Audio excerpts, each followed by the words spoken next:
আজকের ভিডিওটা তাদের জন্য যারা সীমিত আয়েও নিজেদের সংসার সুন্দরভাবে চালাতে চান এবং ভবিষ্যতের জন্য কিছু সঞ্চয় ও বিনিয়োগ করতে চান। যদি আপনার মাসিক আয় 15,000 টাকা হয় তাহলে কিভাবে স্মার্টলি খরচ করবেন এবং ইনভেস্টমেন্ট করবেন সেটাই আজ আমরা ধাপে ধাপে আলোচনা করব।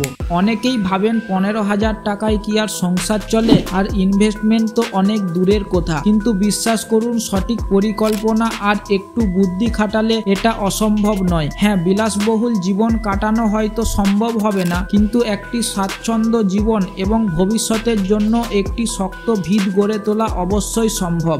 প্রথমেই আসি বাজেটের কোথায়। বাজেট মানে হলো আপনার আয়ের টাকাটা আপনি কিভাবে খরচ করবেন তার একটা লিখিত পরিকল্পনা। এটা ছাড়া আপনি কোনোভাবেই বুঝতে পারবেন না আপনার টাকা কোথায় যাচ্ছে। বাজেট তৈরির স্টেপগুলি: আয়ের উৎস, আপনার মাসিক আয় 15,000 টাকা। খরচ, আপনার কি কি খরচ আছে তার ছোট বড় সব খরচ লিখে ফেলুন। যেমন বাড়ি ভাড়া যদি থাকে, খাবার খরচ, বিদ্যুৎ বিল, জল বিল, যাতায়াত, মোবাইল রিচার্জ, বাচ্চাদের স্কুলের খরচ, ওষুধপত্র, অন্যান্য ছোট খরচ, এগুলির হিসাব রাখা অত্যন্ত জরুরি। এবার চলুন আপনার জন্য একটি বাজেট তৈরি করা যাক। ঘর ভাড়া 4,500 টাকা, খাবার খরচ 4,500 টাকা, যাতায়াত 1,000 টাকা, বিদ্যুৎ, জল, মোবাইল বিল সব মিলিয়ে 1,500 টাকা, শিক্ষা, চিকিৎসা, অন্যান্য জরুরি খরচের জন্য এক্সট্রা 1,500 টাকা, সঞ্চয় ও বিনিয়োগ 2,000 টাকা। এই বাজেটটা কেবল একটা উদাহরণ, আপনার পরিস্থিতি অনুযায়ী এটা কিছুটা ভিন্ন হতে পারে, কিন্তু প্রধান লক্ষ্য হলো খরচগুলো ক্যাটাগরি অনুযায়ী ভাগ করা এবং প্রতি মাসে সেগুলো ট্র্যাক করা। এবার আসি খরচ কমানোর কিছু স্মার্ট উপায়ে। মনে রাখবেন, প্রতিটি পয়সা বাঁচানো মানে ভবিষ্যতের জন্য কিছু জমা করা। বাজার থেকে একসঙ্গে বেশি দিনের জন্য সবজি কিনুন। সিজনাল সবজি ও ফল খান যা সস্তা হয়।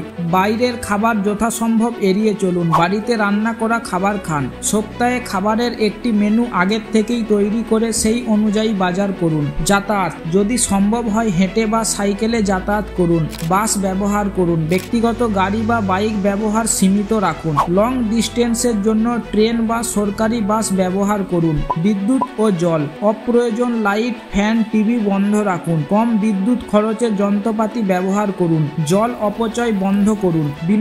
বিনোদনের জন্য খুব বেশি খরচ না করে বাড়িতে পরিবারের সঙ্গে সময় কাটান বা পার্কে ঘুরতে যান। কেনাকাটা, অপ্রয়োজনীয় জিনিস কেনা বন্ধ করুন। কোনো কিছু কেনার আগে ভালোভাবে রিসার্চ করুন এবং দাম তুলনা করুন। সেকেন্ড হ্যান্ড জিনিসপত্র যদি ভালো অবস্থায় পাওয়া যায় তাহলে বিবেচনা করতে পারেন। শুধুমাত্র প্রয়োজনের জিনিসপত্র কিনুন, শখ পূরণের জন্য নয়। জরুরি ফান্ড ও বীমা, খরচ কমানো এবং বাজেট তৈরির পর সবচেয়ে গুরুত্বপূর্ণ হলো জরুরি ফান্ড তৈরি করা। এমার্জেন্সি ফান্ড, আপনার যদি হঠাৎ কোনো মেডিকেল এমার্জেন্সি বা চাকরি চলে যাওয়ার মতো পরিস্থিতি আসে তখন এই ফান্ড আপনাকে সাহায্য করবে। অন্তত 3 থেকে 6 মাসের জীবন ধারণের খরচ একটি সেভিংস অ্যাকাউন্টে বা ফিক্সড ডিপোজিটে রাখুন, যেটা সহজে ভাঙা যায়। প্রাথমিকভাবে ছোট ছোট অ্যামাউন্ট করে এই ফান্ড তৈরি করা শুরু করুন। স্বাস্থ্য বীমা বা হেলথ ইন্স্যুরেন্স, নিজের এবং পরিবারের জন্য একটি টার্ম হেলথ ইন্স্যুরেন্স থাকা অত্যন্ত জরুরি।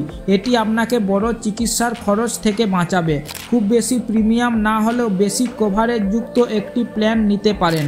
বার্ষিক 1,000 থেকে 2,000 টাকার মধ্যে ভালো প্ল্যান পাওয়া যায়। এবার আসি সবচেয়ে গুরুত্বপূর্ণ অংশে, বিনিয়োগ ও ইনভেস্টমেন্ট। 15,000 টাকা মাইনে ইনভেস্টমেন্ট করা যায় কি? হ্যাঁ, অবশ্যই যায়। অল্প টাকা দিয়েও বিনিয়োগ শুরু করা যায়। এটাকেই বলে power of compounding. SIP, systematic investment plan. Mutual ফান্ডের এসআইপি হলো ছোট ছোট অ্যামাউন্ট বিনিয়োগ করার সবচেয়ে ভালো উপায়।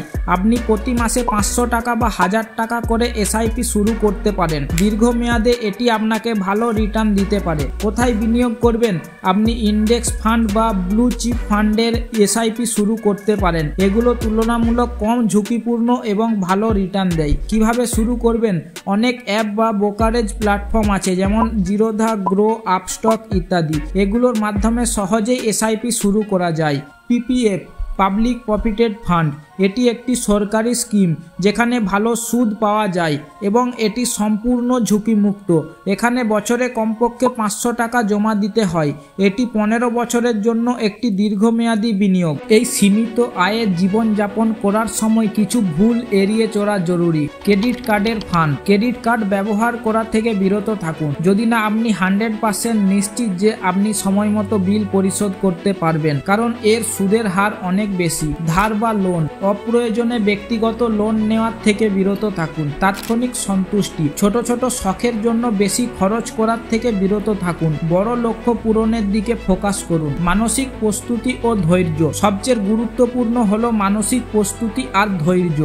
প্রথম সবকিছু কঠিন মনে হতে পারে, কিন্তু হাল ছাড়বেন না। প্রতিটি ছোট পদক্ষেপ আপনাকে আপনার আর্থিক স্বাধীনতার দিকে নিয়ে যাবে। প্রতি মাসে আপনার বাজেট পর্যালোচনা করুন, আপনার খরচ ট্র্যাক করুন, ছোট ছোট লক্ষ্য নির্ধারণ করুন এবং সেগুলো অর্জন করার চেষ্টা করুন। বন্ধুরা, 15,000 টাকা মাইনেতে সংসার চালানো এবং ইনভেস্টমেন্ট করাটা চ্যালেঞ্জিং হলেও অসম্ভব নয়। সঠিক পরিকল্পনা, শৃঙ্খলা আর ধৈর্য আপনাকে আপনার আর্থিক লক্ষ্য পূরণে সাহায্য করবে। আশা করি আজকের ভিডিওটি আপনাদের ভালো লেগেছে এবং কাজে আসবে। যদি ভিডিওটি ভালো লাগে তাহলে অবশ্যই একটি লাইক করবেন, বন্ধুদের সাথে শেয়ার করবেন এবং আপনার মূল্যবান মতামত কমেন্ট বক্সে জানাবেন। আর হ্যাঁ, আপনি যদি আমার চ্যানেলে নতুন হয়ে থাকেন তাহলে সাবস্ক্রাইব করতে ভুলবেন না এবং পাশের বেল আইকনটিতে টিপে দেবেন যাতে আমার কোনো ভিডিও মিস না হয়। ভালো থাকবেন, সুস্থ থাকবেন, দেখা হবে পরের ভিডিওতে।